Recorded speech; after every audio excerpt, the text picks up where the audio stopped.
Acts 27. And when it was decided that we should sail for Italy, they delivered Paul and some other prisoners to a centurion of the Augustan cohort named Julius. And embarking in a ship of Adramyttium, which was about to sail to the ports along the coast of Asia, we put to sea, accompanied by Aristarchus, a Macedonian from Thessalonica. The next day we put in at Sidon, and Julius treated Paul kindly and gave him leave to go to his friends and be cared for. And putting out to sea from there, we sailed under the lee of Cyprus, because the winds were against us. And when we had sailed across the open sea along the coast of Cilicia and Pamphylia, we came to Myra in Lycia. There the centurion found a ship of Alexandria sailing for Italy and put us on board. We sailed slowly for a number of days and arrived with difficulty off Cnidus. And as the wind did not allow us to go farther, we sailed under the lee of Crete off Salmone. Coasting along it with difficulty, we came to a place called Fair Havens, near which was the city of Lasea.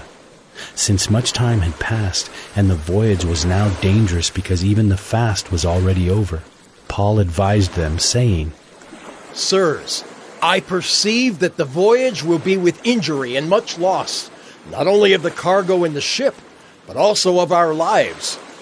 But the centurion paid more attention to the pilot and to the owner of the ship than to what Paul said. And because the harbor was not suitable to spend the winter in, the majority decided to put out to sea from there, on the chance that somehow they could reach Phoenix, a harbor of Crete, facing both southwest and northwest, and spend the winter there. Now when the south wind blew gently, supposing that they had obtained their purpose, they weighed anchor and sailed along Crete, close to the shore.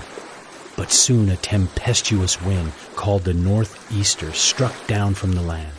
And when the ship was caught and could not face the wind, we gave way to it and were driven along. Running under the lee of a small island called Cauda, we managed with difficulty to secure the ship's boat. After hoisting it up, they used supports to undergird the ship. Then, fearing that they would run aground on the Syrtis, they lowered the gear, and thus they were driven along. Since we were violently storm-tossed, they began the next day to jettison the cargo, and on the third day they threw the ship's tackle overboard with their own hands.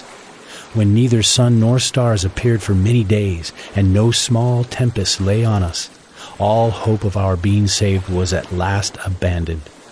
Since they had been without food for a long time, Paul stood up among them and said, Men, you should have listened to me and not have set sail from Crete and incurred this injury and loss. Yet now I urge you to take heart, for there will be no loss of life among you, but only of the ship.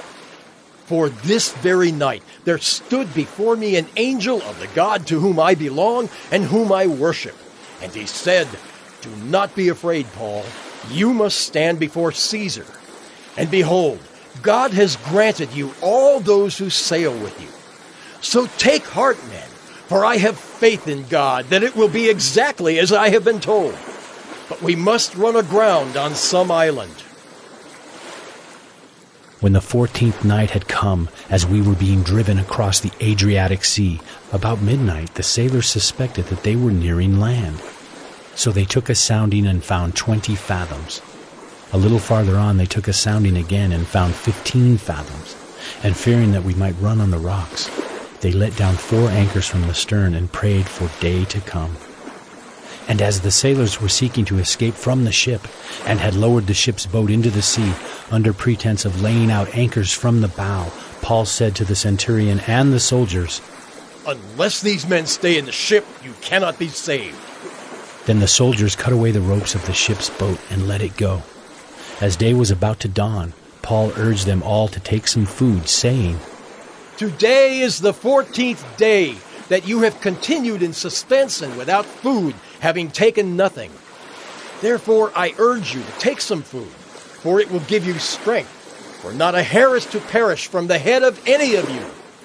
And when he had said these things, he took bread, and giving thanks to God in the presence of all, he broke it and began to eat. Then they all were encouraged and ate some food themselves. We were in all 276 persons in the ship, and when they had eaten enough, they lightened the ship, throwing out the wheat into the sea. Now when it was day, they did not recognize the land, but they noticed a bay with a beach, on which they planned, if possible, to run the ship ashore. So they cast off the anchors and left them in the sea, at the same time loosening the ropes that tied the rudders. Then hoisting the foresail to the wind, they made for the beach, but striking a reef, they ran the vessel aground. The bow stuck and remained immovable, and the stern was being broken up by the surf. The soldiers' plan was to kill the prisoners, lest any should swim away and escape. But the centurion, wishing to save Paul, kept them from carrying out their plan.